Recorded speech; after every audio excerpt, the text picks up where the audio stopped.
দেখতেই পাচ্ছেন হাঁড়ি ভর্তি খিচুড়ি। তারপর এখানে হচ্ছে যে সবজি দেওয়া হয়েছে, এই যে মুরগির মাংস দেওয়া হয়েছে, টমেটো, যত রকমের সবজি ছিল সব কিছু দিয়েছি। এবার হচ্ছে খাওয়ার পালা।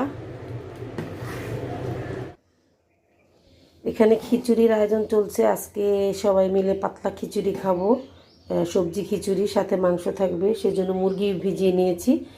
আর এই তো এখানে এই যে সবজি ছিল আমার ফ্রিজে, ফ্রোজেন করা থাকে সব সময়, সেই সবজিগুলোকে আমি যে এখানে ভিজিয়ে রেখেছি। আর এদিক থেকে আমি এই যে বুটের ডাল সিদ্ধ বসিয়ে দিয়েছি। বুটের ডালটা সিদ্ধ হয়ে গেলে মুগের ডাল সিদ্ধ করব। তারপর 3 রকমের ডাল দিয়ে, মুরগির মাংস দিয়ে, সবজি দিয়ে আজকে একটা পাতলা খিচুড়ি করব। কারণ বাইরে বৃষ্টি হচ্ছে, সবাই মিলে বায়না ধরেছে যে আজকে খিচুড়ি, পাতলা খিচুড়ি খাবে। তো সেই জন্য পাতলা খিচুড়ি রান্না করব। তাহলে সঙ্গেই থাকেন এবং দয়া করে আমার পুরো ভিডিওটা দেখে নেবেন। এই তো বুটের ডাল সিদ্ধ হয়ে গেছে। এখন এখানে যে আমি মুগের ডালটাকে ভেজে নিচ্ছি। ভাজার পর একটু সিদ্ধ করে নিব, তারপর খিচুড়িতে দিব। আসলে ডালগুলোকে আগে সিদ্ধ করে নিলে খিচুড়ি খুব টেস্টি হয়। শুধু মুসুরির ডালটাকে সিদ্ধ করতে হয় না, বাদ বাকি ডালগুলো একটু সিদ্ধ করে নিলে খিচুড়ির টেস্টি আলাদা হয়। তো আমি এই তো ভাজার পর সিদ্ধ বসিয়ে দিব।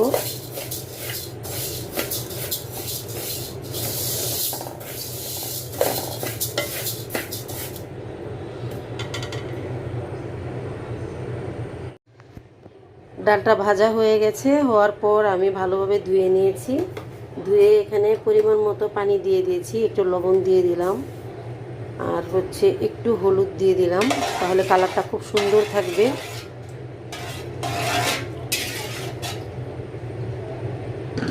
তো এটা সিদ্ধ হতে থাক। ডালটা সিদ্ধ হতে হতে আমি অন্য সব কিছু গুছিয়ে নিচ্ছি, সেই পর্যন্ত আপনারা সঙ্গেই থাকবেন। এই তো ডালটা সিদ্ধ হয়ে গেল, এখন নামিয়ে ফেলবো।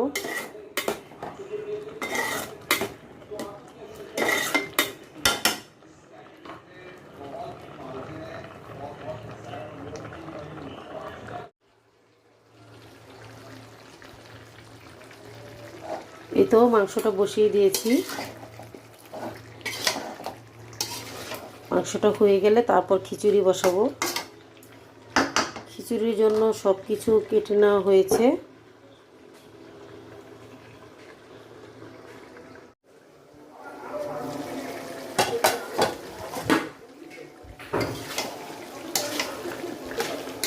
এই তো তরকারিটা হয়ে গেল, এখন নামিয়ে ফেলবো।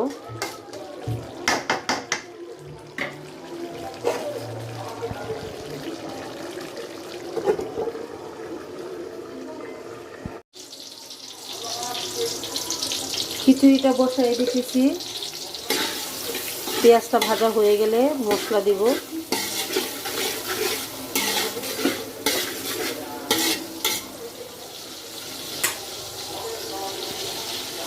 বিশাল বড় একটা হাঁড়ির মধ্যে খিচুড়ি রান্না করতেছি, কারণ হচ্ছে আমাদের ঘরে পাতলা খিচুড়ি রান্না করলে সবাই খায়। দেখা গেছে অল্প রান্না করলে পরে আর পাওয়া যায় না, এই জন্য আজকে একটু বেশি করে রান্না করতেছি।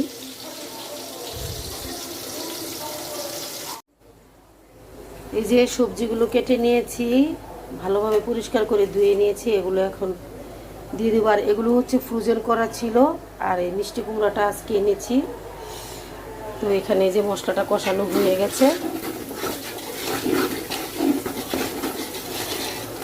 এখন সবজিগুলো দিয়ে দিব।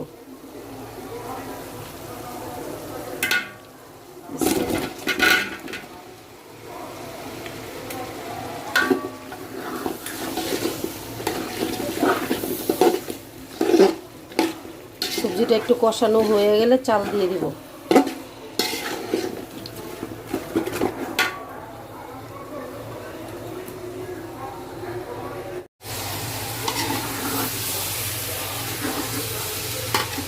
এই তো দেখেন আপনাদের ভাইয়া নাড়াচাড়া করছে তরকারিটাকে। আমি মোবাইলটা ধরেছি, কারণ এক হাতে মোবাইল ধরে আরেক হাতে নাড়া দেওয়া যায় না, এই জন্য হেল্প হিসাবে আমাকে সাহায্য করছে আপনাদের ভাইয়া। এরকম করতেছো, এইভাবে ঘুরে ঘুরে নাড়া দাও।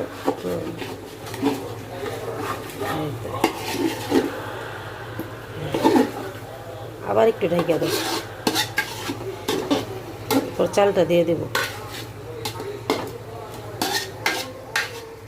আসলে বড় হাঁড়ি তো, এক হাতে মোবাইল নিয়ে আরেক হাতে নাড়াচাড়া করা যায় না।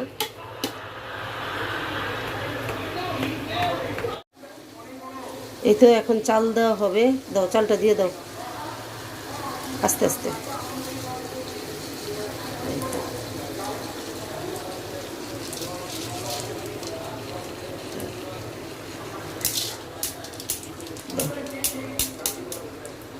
নাড়া দাও।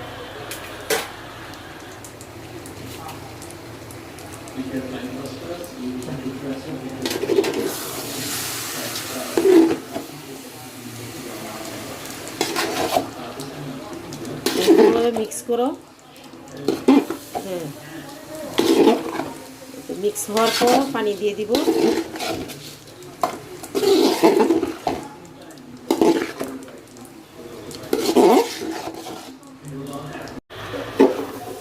এই তো ভাজা হয়ে গেল। এখন আমি এখানে পানি অ্যাড করে দিব। পানিটা দিয়ে দাও। পানিটা দেওয়ার জন্য আপনাদের ভাই আমাকে সাহায্য করতেছে। পুরোটা দিয়ে দাও।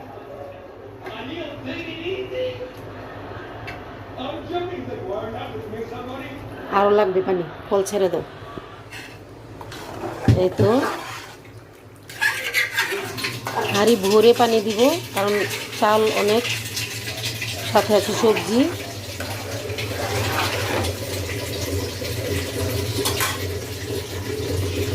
যখন চালটা অর্ধেক হয়ে আসবে, তারপর ডালগুলো সিদ্ধ করা যে ডালগুলো আছে, যেগুলো এগুলো দিয়ে দিব।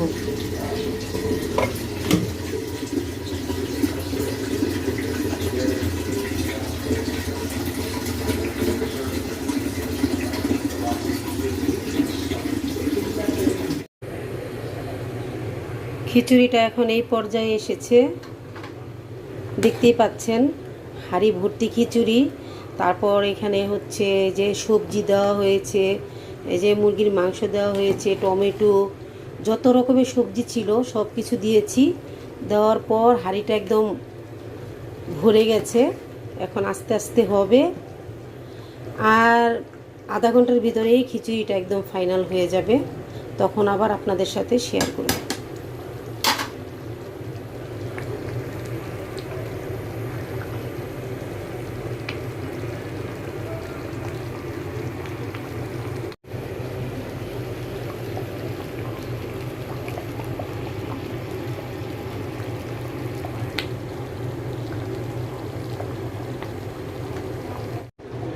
এই তো ফাইনালি ভাবে খিচুড়িটা রান্না হয়ে গেল। এখন সবাই খাবো। এই তো দেখেন, দেখতে এমন হয়েছে, মাশাআল্লাহ। এই তো বেশি একটা গাঢ়ও হয়নি, আবার বেশি পাতলাও হয়নি। সবজি খিচুড়ি আসলে এরকম না হলে ভালো লাগে না।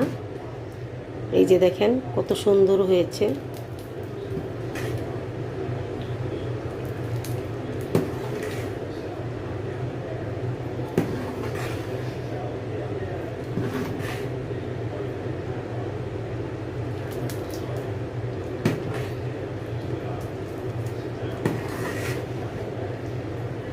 এবার হচ্ছে খাওয়ার পালা।